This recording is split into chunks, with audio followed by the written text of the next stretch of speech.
Oh, okay. Right. Well, welcome everybody. We've kind of got started before we've got started, but we've got Andreas here as a guest speaker who's going to be talking to us about the Sustainable Development Goals, which was something I didn't know about before we started planning for this session. And Seza, Andreas can introduce us to that. So Andreas Brandner is based in Vienna, as he's mentioned, and is the Managing Director of the Knowledge for Development Partnership. The KM oh goodness, I'm having trouble reading my own writing, and is CEO of Knowledge City, and is one of the initiators of the Agenda Knowledge for Development, and is Chairman of the Board of Directors. So I'll hand over to him to introduce us to Sustainable Development Goals and outline how KM can be involved and part of this and what we can do here in Australia. Excellent. Thank you for the welcome, and sorry for talking too long about art, but once I start with art, I'm lost. I really cannot keep time anymore. All information is good. Okay, so let me now start with my input on the Sustainable Development Goals and what knowledge management has to do with it.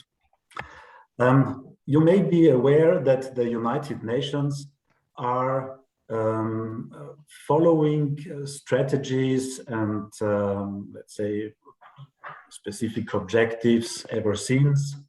In 2000, they have published or decided on the so-called Millennium Development Goals. These have been less, I think, 8 goals of the United Nations linked to development. And in 2015, Agenda 2030, which is the strategy of the United Nations, including the 17 Sustainable Development Goals with 169 sub-targets and 230 indicators, have been presented to the world and decided by all the nations, by the UN. And it has been the largest global consultation process in human history. So that as such is an achievement, that so many countries and representatives in a multi-stakeholder approach are agreeing on 17 goals. That as such is unique and very innovative. And these goals cover to a large extent what has been put in the human rights 70 years ago, but it is put in an action plan. So it's actionable. It's not like principles alone, it's real action with targets and indicators. And that spans from poverty reduction and zero hunger to education and health, gender aspects, water, climate, justice and peace. Of course, decent work and economic growth is also part of it. And it just says that is not only for developing countries. Climate action, life below water, life on earth. These are goals that span all over the world. Responsible consumption, I would say that's even more relevant for the developed countries than for the less developed. So these goals really are global goals. And we are all responsible on this planet to contribute to achieving it. And this also includes the responsibility, also includes the knowledge management community. And when these 17 goals have been presented, we decided to mobilize a community. At that time, we started in Vienna to develop solutions. What can the knowledge managers contribute to this achievement? And we started with UNESCO Director General to support this initiative, and Irina Bokova was immediately excited and positive. And after 1 year, we already had 50 high-level statements to such a global agenda, and now we are at about 150. And this is specifically built on the 17th of the 17 targets, partnerships for the goals, saying that if we do not collaborate as partners, we cannot achieve the 16 goals. And the question is, how do we share knowledge in these partnerships? And knowledge management in multi-stakeholder partnerships, global partnerships, has become one of the big topics for us in K4DP, which was then established as an international multi-stakeholder partnership in Geneva, as I mentioned. The agenda knowledge has become a document and is now downloadable. And the key idea is that in all sectors like agriculture, biodiversity, energy, water, we have knowledge management challenges. And people may think these are only organizational, but there is much more than this. And we started to bring people together to look beyond their own silos and sectors and think about what do we need to do to achieve a better world. And that led finally to the global agenda knowledge for development, which is universal, which is not sector specific, and which then can enrich and nurture all the sectors in society to be more performative. And this is the document. You can find it on our website, K4DP, and it was launched officially at the UN in 2017. So we have, this is built originally on individual contributions by people from all over the world. And of course, I'm very happy to say that also Arthur has contributed to that. And we are already for years in the fruitful collaboration with many people from all over the world. And these are the 14 knowledge development goals that we, let's say, condensed from all these statements. And I would like to maybe give it a few minutes to explain this.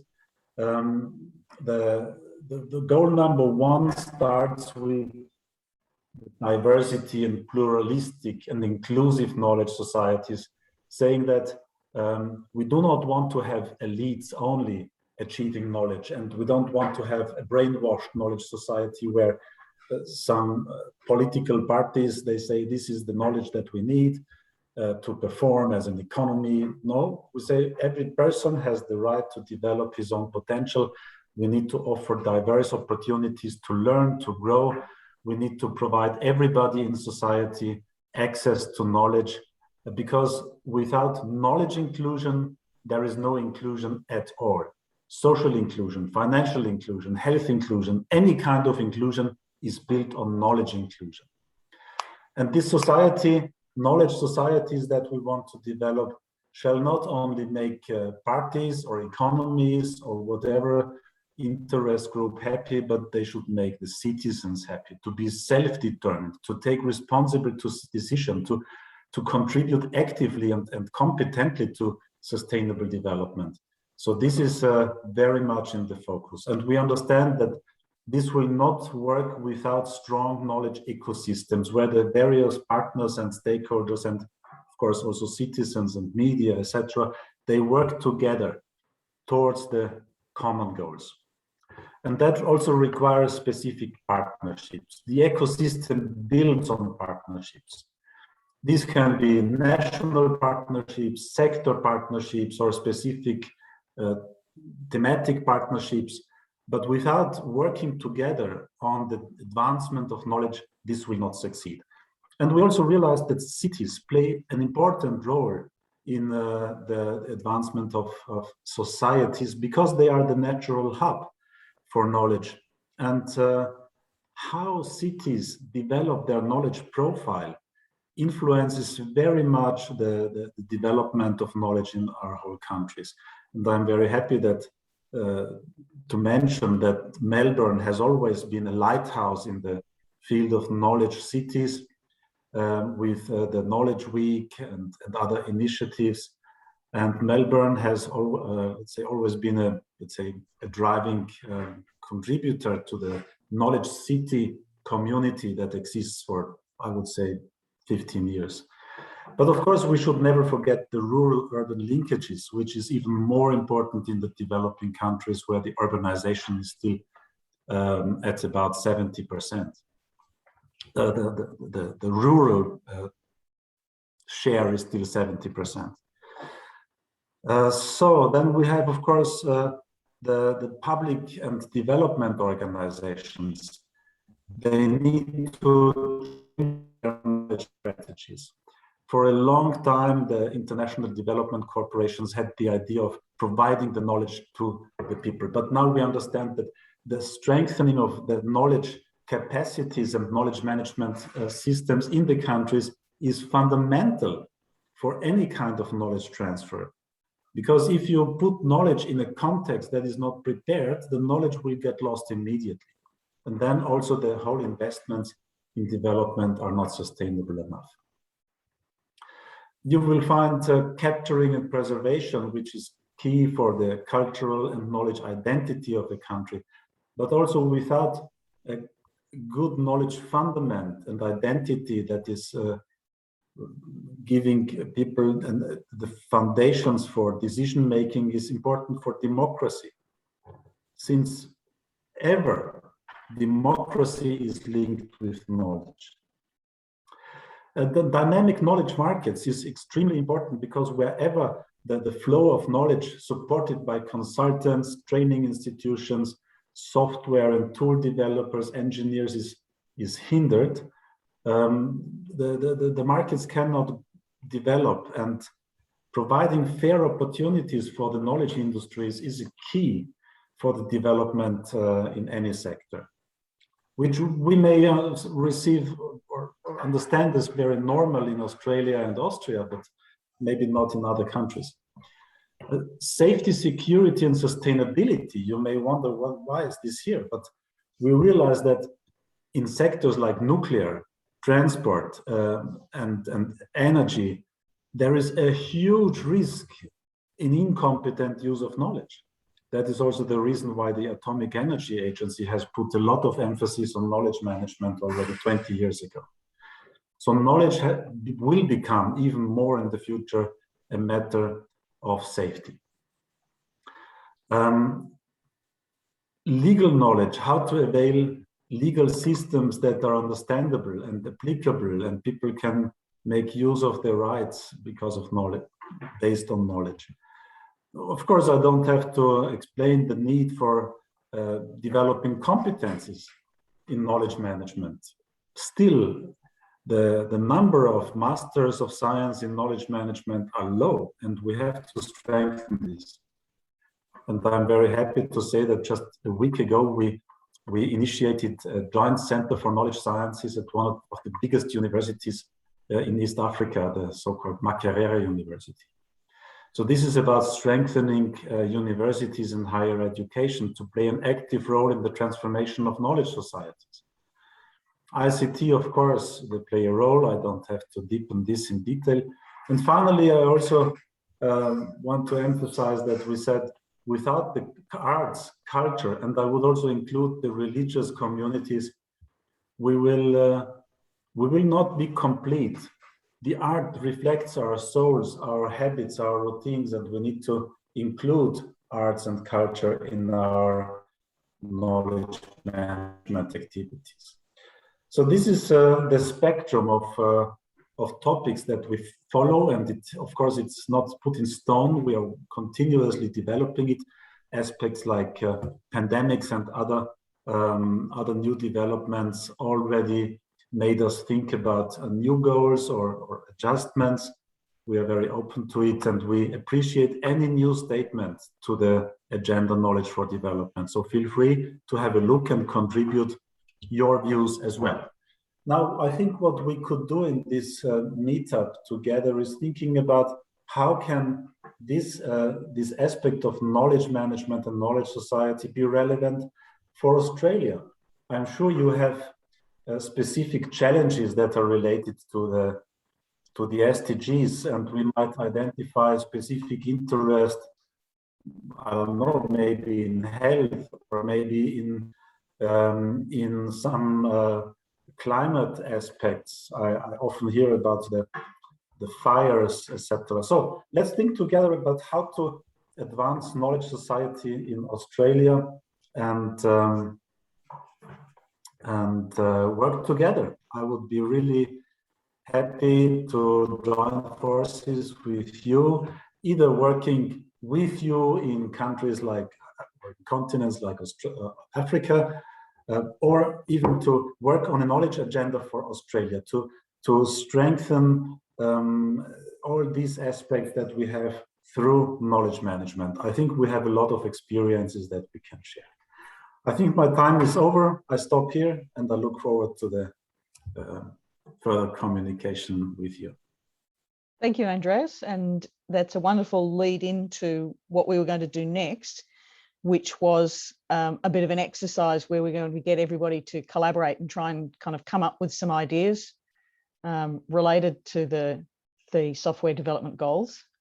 So I might just, can you allow me to share screen, Christoph?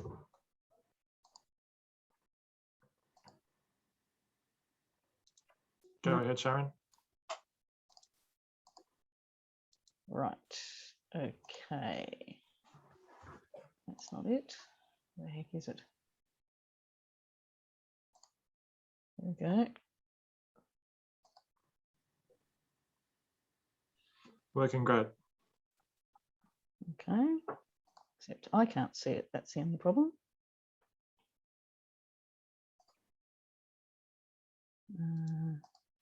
So you guys can see, oh, there we go.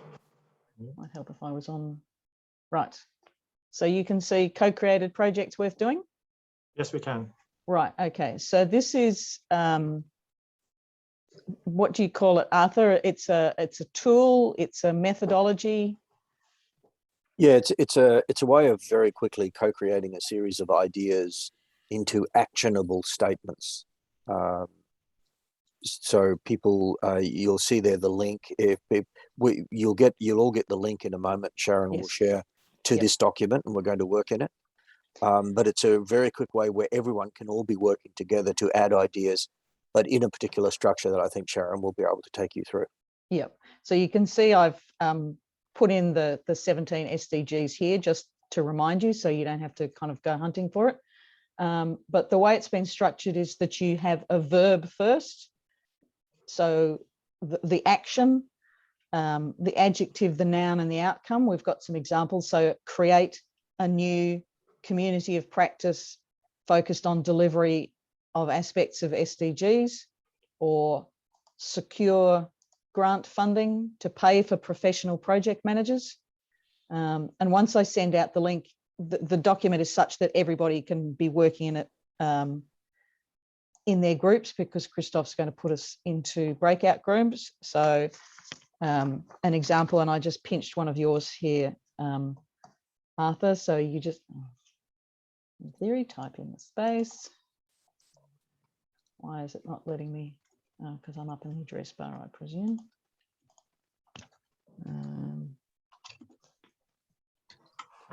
There we go.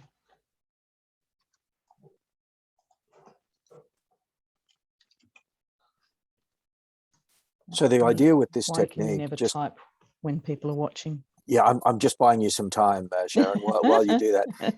The idea with this document is by putting a sentence in this structure, you link an action with a thing in order to get an outcome, but you add the adjective to say, well, what kind of thing? Is it an old thing, a new thing, an existing thing, a co-created thing? So the idea then is that by putting it in that, you get a series of actions that can be done. And of course, what Andreas is looking for, what's the question for tonight? What can Australian knowledge professionals do in order to participate or contribute to, SDGs? So back to you, Sharon. Right. So yes, so you can see where I typed in. If you scroll down, depending on which breakout group, there's a space for you to work in, and a spot for you to type your theme. So for instance, within your group, you may decide to look at no poverty, or clean water and sanitation, given we've got at least one person who's interested in that space. So yeah, we'll give you a chance to kind of work within your group, come up with some ideas, type them in here. And then when we call you back in, we'll get one person from each group to kind of present to the group as a whole on what you've come up with. So hopefully that made some sense to you. How long are we in the groups for, Sharon? What time are we looking at? We've run a little bit over, so hopefully 15 minutes, 10 minutes if people can work quickly. I think it's better to go with the 15 because Yep. by the time people are, Christoph just said we're doing 3 rooms, so it won't take us too long to get going in each one, I think. Yep. Okay. I'll just. I popped the link. I'll pop it again as the latest, you put it in chat. as the latest Yeah. post. So it's there again now. Right. Yeah. Okay. If everyone can click on that link before I send you into your rooms, otherwise you will lose access to the link. Open up the spreadsheet. I think we're almost ready to launch. Yeah, and Yep. you can either all have the document open on your screen, or someone in the group can share it and be the scribe. It's up to you how you want to operate. What I find is in a quick 15-minute thing, each person just going in and filling out a line, but do talk to each other as you do it. The idea is a collaborative conversation, yeah? Yep. But don't wait for one person to write an idea, talk about that, wait for another person. Just everyone go in the first couple of minutes, splat as many ideas as you can, and then have a bit of a dialogue, and we'll come back and talk to them later. Brilliant. Okay. Thanks, Arthur. All right. clear from you, Sharon? Yep. Allocate away. Thank All you. right. See you in 15 minutes, folks.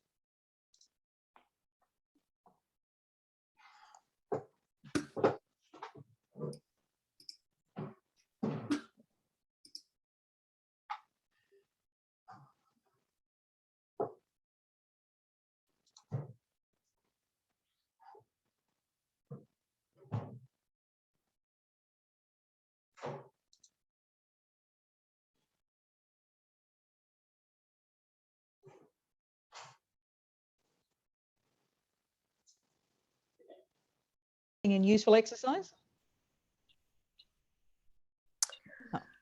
We've solved Australia's problems. Excellent. Look no further.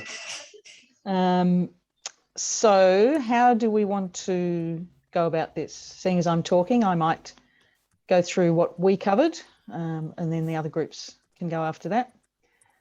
We decided, even though they were all big things, we decided to tackle education.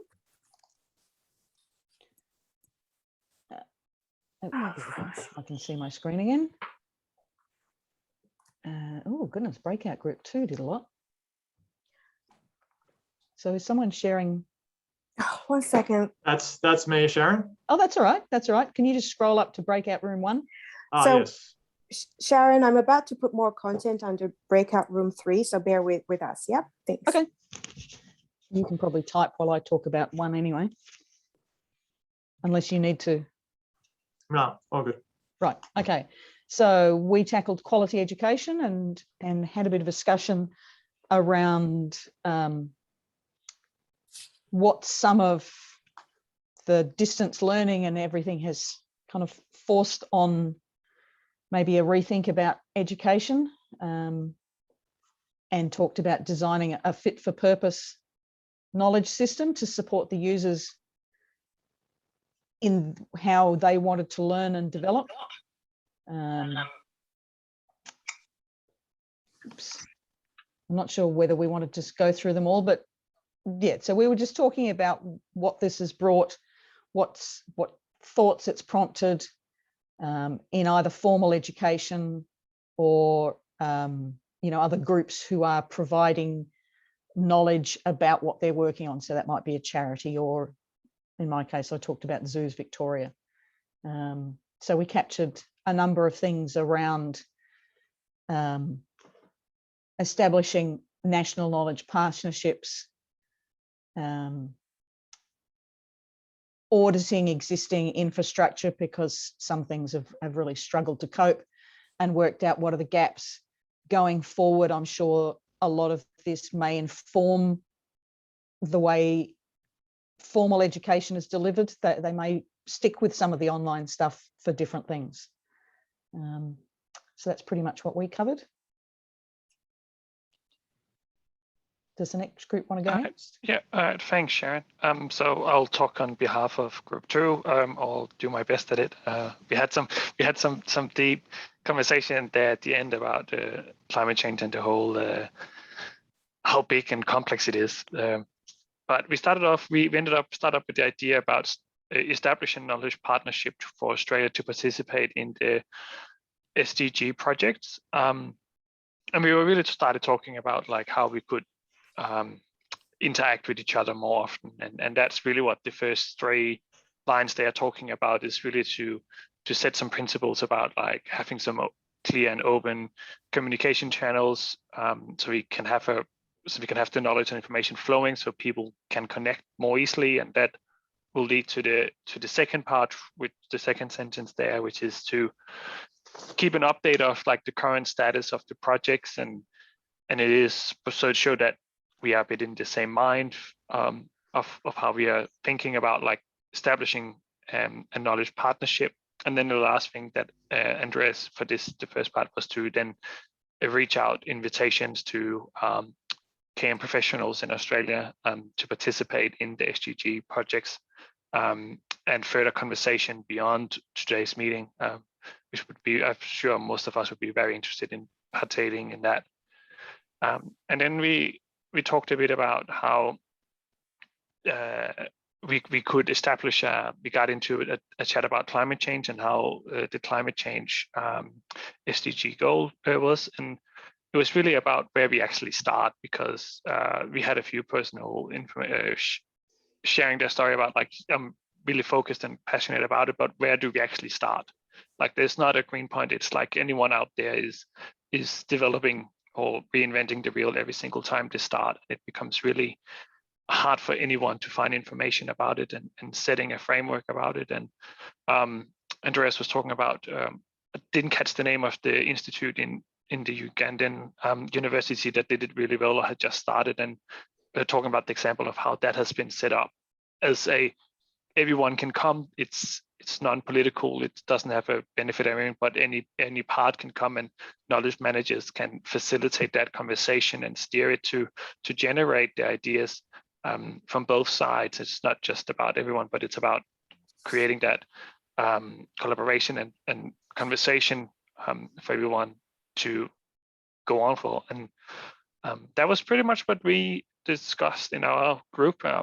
We ended up with some big themes there, but that's what we're here for. So that was really good. I don't know if any of the other ones in Group 2 want to add anything. Otherwise, I'll give it over to Group 3 to continue.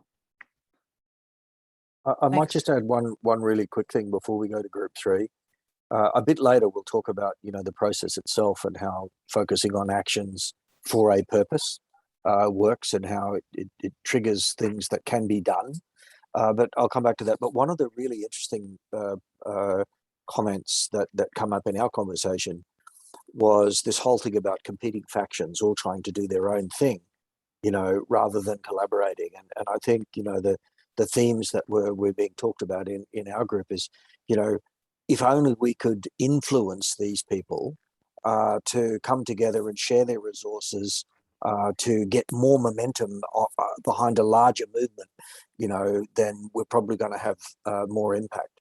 So that's something that I think we can really take from tonight and put into whatever happens next, which I guess Andreas may tell us about. Sorry, Group 3, I'll shut up now. All right. Thank you. So Group 3, can I go ahead and then you can add color if that's okay? All right. So as a team, we looked at how best to strengthen the capacity of organizations in order to deliver on knowledge management initiatives. So we took, let's say, public sector institutions as an example on how best they can empower and include marginalized societies, those being women, girls, to ensure gender equality, or those with disabilities and or vulnerabilities. So by way of options and recommendations, we looked at developing a knowledge management strategy for these organizations, because unless we have a robust strategy and a roadmap, chances are the knowledge management effort will fail, noting that there's a strong synergy with training and cultural change initiatives, and ultimately the operationalizing of the knowledge management going forward. From an Australian perspective, we also looked at how best to engage governmental institutions or the government, both from a state and federal perspective, and see where we can either seek funding, but also surface the importance of knowledge management and embed it in documents such as the federal government's Digital Transformation Strategy 2018-2025, so that is actually a formal roadmap that can be implemented Australia-wide. In addition, we looked at how best to create knowledge hubs or communities of practices to better facilitate knowledge sharing, collaboration, promote the work of these public sector institutions at conferences, both national and international, continuously seek feedback, improve on initiatives, and also utilize channels such as social media, platforms to promote the work. There was a very interesting comment about seeking new project initiatives, and with that, I will hand over to my teammates to take on from here. Thank you. So Ben, would you like to go next? Thanks. Or the particular topic you just mentioned, if you could repeat that. So I think over to you, and you can talk about the gender equality piece, but also very interestingly, you said about, you touched upon how best we can find new projects and initiatives, and mentoring groups, discussion groups. So if that's something we would like to explore, that would be great, because if I think these organizations do not know the value add of knowledge management, then how can we sort of approach them vice versa? Thoughts, ideas, and even Catherine, if you'd like to jump in as well. So if that's something we want to share. Sure. So from an adoption point of view, a comment was shared about an inspiring quote from Einstein, who said that the true nature of knowledge is experience. And with that experience, particularly in the scope of a framework of gender equality, that experience is really important to understand from that local and community perspective and right down to the individuals. So that element of being able to mentor in small groups that coexist in communities and to share their understanding is probably the best way in which those experiences can come together and build out a body of knowledge from which solutions and ideas, projects and initiatives could be drawn from.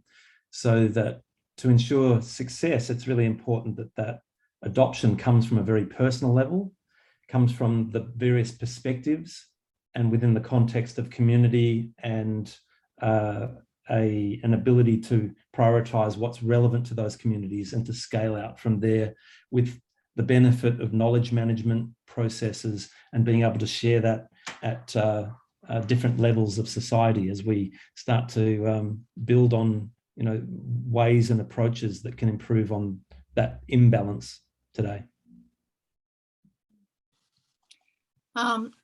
If I can just add something as the last member of the group, was just to add that for knowledge management, it's very hard to get traction.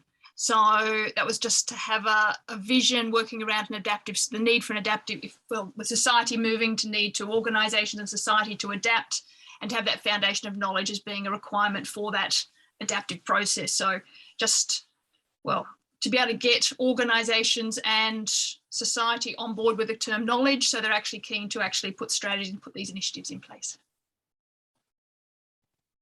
Done. Nice one. Thank you. Thank you.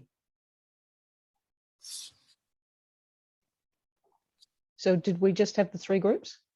No, it's just a 3, yes. Okay, thanks. So Arthur, did you want to talk more about the action component?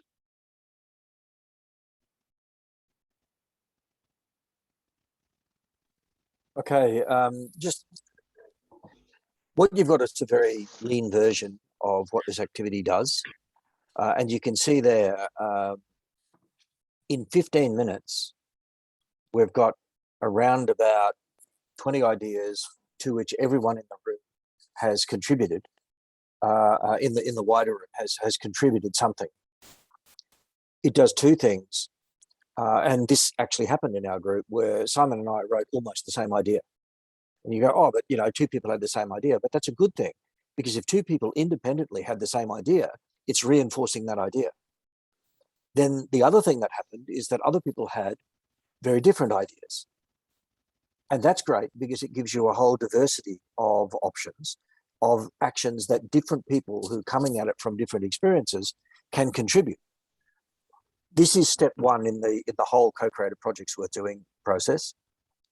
What would then happen, which we're not going to do tonight, is you would cluster these ideas into things that may become projects or sub-projects. You then actually theme them, give them project names and build them into programs. And that's why it's called co-created projects worth doing. It's a project which is co-created from all of those ideas from all of the people involved. It gives you great ownership. It gives you every statement is an actionable item because it starts with a verb. Now, if you had more time, what we'd do is we'd go through and have a lot of discussion about a whole range of these particular ideas. You do the pros and cons, you prioritize. So you go through almost like a design thinking type process to actually prototype and build what those priorities are and what kind of actions you do. So that's how it all comes together. But for tonight, you think of what we've achieved. We've given, I reckon there's probably 10 separate actionable items that Andreas and Seza can go away and work on to say, you know what, we could do this and we could do that, or we could connect that idea with this project. And then he's also got a group of people that he can come back with and say, look, you were involved in that KMLF call the other week. We've got this other project. Your idea would really fit well in. So we're actually starting to be able to achieve some of those actionable items that are in there. So that's kind of how this thing comes together. That's more on the process itself. It's freely available, published it a couple of years ago. It is being used by different people. But this version of it is a little bit clunky because we're in a free spreadsheet. If you've got something like Miro or one of the paid for tools, it actually works a lot more smoothly, but you've got to invest more time than what we had tonight to teach people how to make it work. All right, so that's kind of bringing us up to speed. We're getting awfully close to time. Maybe we just open it up to, general questions about whatever anyone wants to ask about. What do you think, Sharon? Back to you. Yep. Thanks, Arthur. Yep. Is anybody have any other comments they wish to make? Andreas, have you found it useful in terms of sharing the SDGs and also getting the input from the group? Definitely. I enjoyed very much the conversation. I was just sorry that we had so little time because this really deserves more attention, discussion, and consideration. It's of course, it's great to pick in such a short time the leading ideas, but it will require additional thoughts and time to move it forward, because finally, any action that we now take in the future will require strong commitments, and that means time, efforts, passion, and it's always a personal question. Can I mobilize this time for this initiative? Can I spend my heart, my thoughts, my everything to this? If we find it worth it, and if every individual participant finds it worthy to work on it, then this was a major success, and I'm really happy that we started this initiative here. I think that now it will require clarification. What is the contribution? What would be expected if we moved into this direction? What would that mean for every individual? And I think this process needs to continue. I think the next meeting in September can be a sort of follow-up, because KM4Dev is more or less also about the same topic. And we now should really maintain this discussion. Otherwise, it was a nice singular event and and enriching, but we will not achieve the SDGs if we don't really commit ourselves. Yeah, I think you're making a really good point there, Andreas, and I think if you look at one of the real sort of themes through a lot of the ideas, and thanks for actually counting them, Christoph. I did a rough guesstimate and thought probably about half of them is close enough to be the same one. But that's the whole point. There are nuances between the different verbs used, the different subjects used, the different adjectives used. And when you start to have that conversation in more time, as Andreas says, you need more time to do this properly, right? But what this whole process does is there's a big theme of focusing to connect people to collaborate ongoing, and that statement I think is something that we should do. We can't really sort of take over the September event to further this agenda, but why don't we have another conversation in 2 or 3 weeks for those who want to be interested to take this spreadsheet to the next stage as an extra conversation. We can advertise it on Meetup. You can all advertise it through your marketing, your networks. You can say, look, we've had this starter conversation. There's some really good ideas here. We want to add a few more ideas and then start to take them to the next stage to cluster them. And you know what? What you've then got is a project team working on building something that we can do to make some actions towards the SDGs. So this started it, but it is only the beginning. Thoughts? Brilliant. I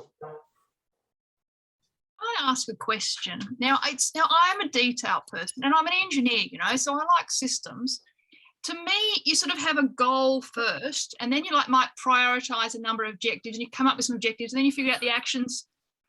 What's the outcome you want, and then what are the actions you're going to take, and then your targets and stuff. This seems to be just grabbing all the actions without actually having a common goal or prioritizing our goal.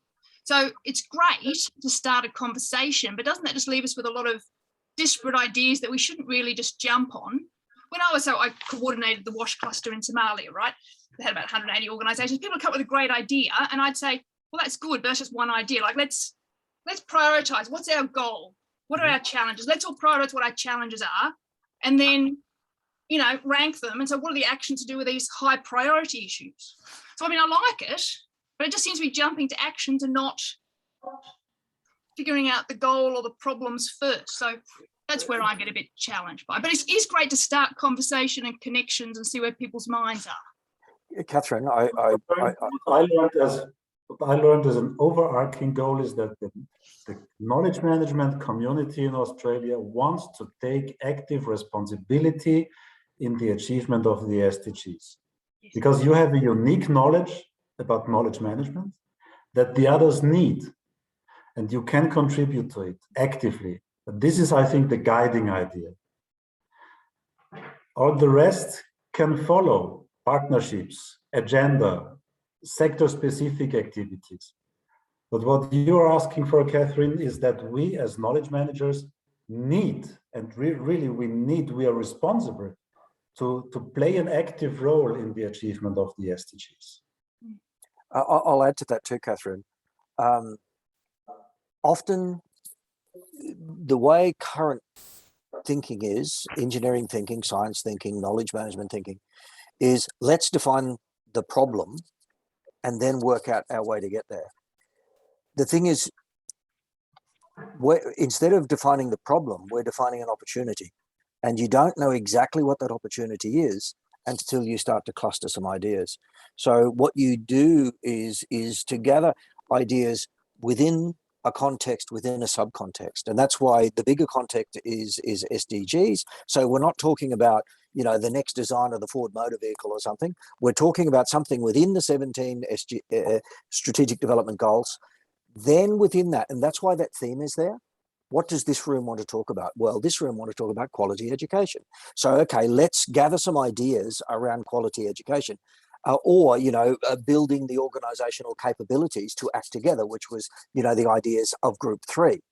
So when we're then within that theme, we've got a kind of a bigger ticket item, as Andreas was saying. Then we start to gather some ideas. And what actually happens when you just start throwing ideas at something, you then theme those ideas into implementable projects, which meet the objective of, building the organizational capability. And if you do that, that then connects to how you can then attain one or several of the strategic development goals. So all of that contextual umbrella is there. But what the idea of starting with actionable items is, what you're forcing people to do is to say, if you take that action on that thing, what is the purpose of that? Why would you do that? What outcome would you achieve? And how is that aligned to this specific theme within the bigger context? But we didn't have time to explain all of that tonight. We just threw it at you. So the question was excellent. Thanks, Papa. Anybody have any other comments? I love that discussion. I thought it was really resonated with me because I definitely understood Catherine's question. Because I actually wasn't part of the conversation like the rest of you. I was popping in to the different rooms. I could actually see the synergies between the rooms, which, Catherine, that might be something that you missed when you're only in one group. You feel like, oh, we're just three people banging ideas around. But what I found is, because Andreas laid the context of the SDGs and bouncing between the three rooms, I could actually see the themes emerging, like a facilitator kind of should. And sure enough, when they all came down, we're seeing themes of knowledge, education, and also action, taking action on knowledge. And so that really came through. And in terms of your idea about prioritizing and getting a nice drill sheet, I think this is a really good environmental scan. But the only difference is, rather than scanning for buyers or customers or target audiences, you're actually trying to find agents. You want active agents. We're going to talk to a bunch of people, but I want these people to take responsibility. How can we commit them to actually take responsibility, rather than saying, hey, if we built this car, would you buy it? What we're actually saying is, if we all tried to achieve this goal, would you contribute? And by building that base of ideas, that base of actionable tasks, you're actually getting people to buy in. And, I love the concept. Really interesting to see it in action, albeit shortly, briefly. I'd love to see it done, expanded out. Where does it go with the next level? A couple of things just to add to that. I've facilitated this technique across a number of major projects, and when you do it properly, you really need to do it over several days, or even you spend a couple of hours on it. You dialogue informally for a week, and then you come back and you pick it up and you work on it again. So if you are going to implement this type of approach, it goes back to what Andreas is saying. It's an ongoing conversation. It's not an event. Now, in an emergency situation, what Catherine is doing, what you want to do is to get it all together really quickly, and see what can come out of the wash, so to speak. No pun intended, Catherine. You can actually do it really quickly, or you can actually have it as a much more. So it can be a tactical thing, or it can actually be something that's more strategic over a longer period of time. But Catherine's point about one idea is not a plan is exactly right. But plans are based on people's ideas, and if you can collect ideas from 20 people, in an hour or 20 minutes or over a week, actually you get much more diversity of actions that you can take, and then you try and go through all of the normal process of prioritization. And I think this is one of the big things that is missing around the bigger momentum behind the strategic development goals. There are so many projects all happening independently that they're not as well connected as they could or should be. And that's where I think KM can be really good, because what theoretically we're very good at is sharing and facilitating collaboration. And I think if there was more sharing and facilitation of collaboration across the SDG projects, then we'd all be a lot better off. Actually, the World Trade Organization is doing a pretty good job in that with their implementing projects. They are meeting their annual meeting is more about, well, what has happened since. Now, of course, they've got a different emphasis, and sometimes they're the cause of the problems that the SDGs are trying to start. But the process is actually good. Most of the work is done outside the meetings, right? So let's borrow their process and put it to a different purpose. So going back to the point you made a little bit earlier, Arthur, about whether from here there's some people who want to get involved, how do we capture the who so that at least those people can get together and you know, kind of decide where to from here and look at some of what was captured today to help Andreas? Who would want to be involved in a meeting sometime between now and September? Put your hand up. We got one. Pam's volunteered. Yeah. Well, I'm happy to be involved. I can't see Seza. I see Andreas and Seza. Seza, sorry. I'm here. So there's 4 out of what, 8. So that's a meeting. Oh, and Catherine. And Catherine. So there you go. We've got 5 people out of here, and we announce it anyway as another meeting. We facilitate it, and whoever wants to come comes, and we pick up this as the starting point, and we work through. And Andreas or Cesar or anyone can facilitate it. I'm happy to participate. We'll just organize. Yeah, I was just going to say one thing that would be useful. Will someone take what we've put together in the spreadsheet, maybe turn it into a document, just so that we can see all the outputs in a consolidated fashion, or is that the artifact?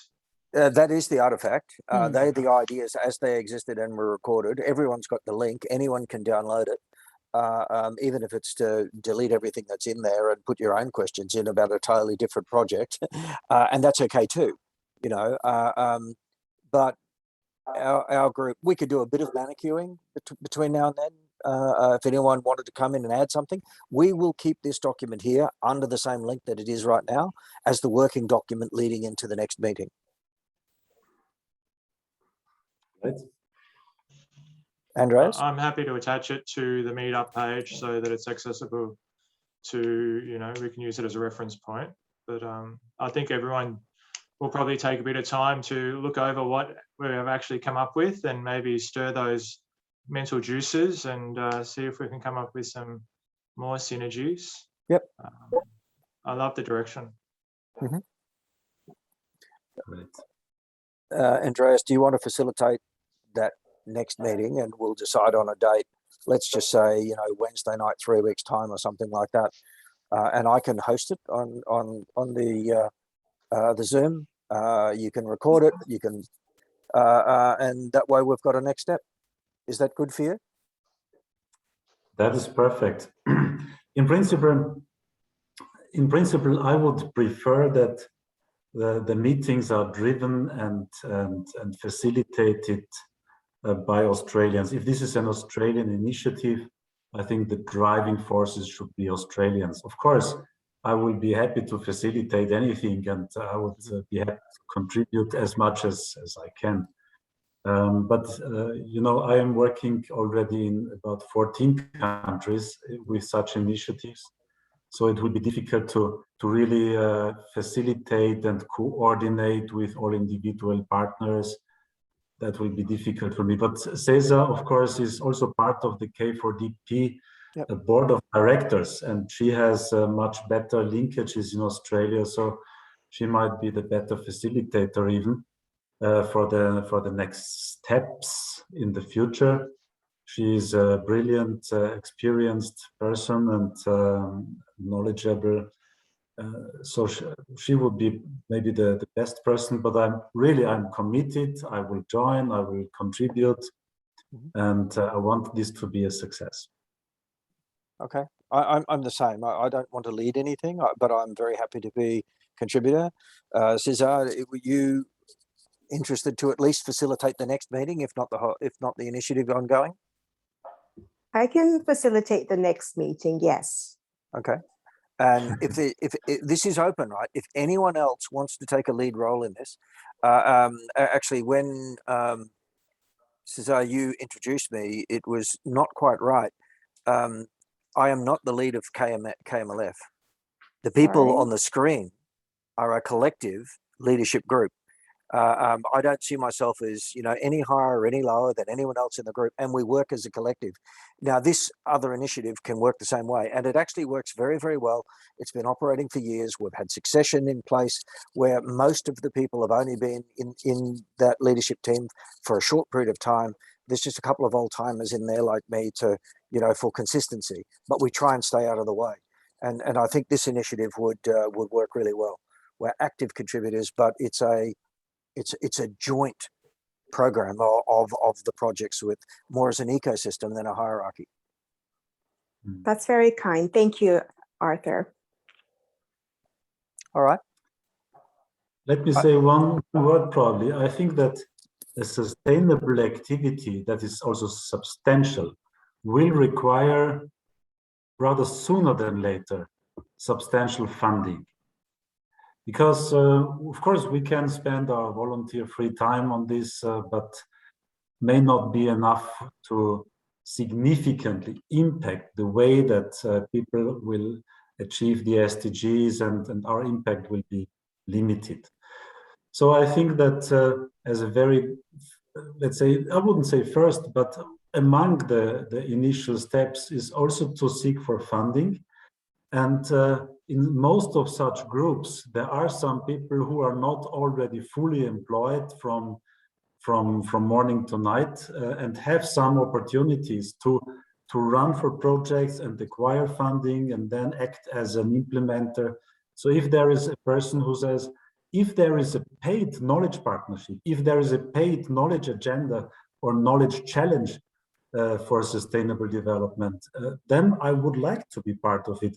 I think such a person should already be part of it from the beginning. Yeah. Usually, these projects can be paid, and it's. I think it has to be. Just on that, very, very good point, Andreas. Nothing ever happens without either absolute volunteer commitment over a long period of time or money, right? So you either, send your own army in who care about your country, or you get some hired commandos, right, from somewhere else. Step 4 of this process, which I didn't talk about at all, is actually to build a proposal and pitch it. So, and what normally happens in executive education is the executives who are the owners of the project actually get it pitched to them as to what's required, including funding and costing, and then they get a board decision that either supports that project or it doesn't get supported, or it gets taken and pitched somewhere else. So if you look at the full document, there's a pitch structure in there, how to do that pitch. And, then you could take that to either the Australian government or to some sort of commercial sponsor. But yeah, you need money to make it happen in a big way. But you also look to collaborative partners as well. All right. Thank you. I think we can probably finish. Thanks everybody for participation. Simon, do you want to talk about next month's? I know you spoke briefly at the beginning, but did you want to go over it again? Yeah, just a quick refresher. I think not everyone was present at the beginning that are still here. So next month at KMLF on the 22nd of September, we have an outreach that is continuation of this conversation with KM for Dev or KM for Development. Some of you, if we started the conversation with, we are going to hear from Sarah Cummings, who works at the Wageningen University and Research in the Netherlands, and we are going to hear from Gladys Comboy from Kenya, and they're going to talk about decolonize knowledge in terms of knowledge cafes in different time zones, and they're going to share their experience with that, and that's the goal of that session. So I'm looking forward to see as many as you there, if not before then. So yeah, that's it for me. Thank you. Thank you, Simon. Anybody have any other comments? Just a big Questions? thanks, guys. I think there's some major contributions there that are the very good foundation to a couple of good projects. And I think it's great that some of you want to take it to the next stage. It's, let's, as Andreas was saying at the beginning, let's connect up these resources and get people involved and make a difference. Right. And I also would like to thank you for the invitation to this meeting, for your active contribution, for the great outcomes and for the commitments to the next steps.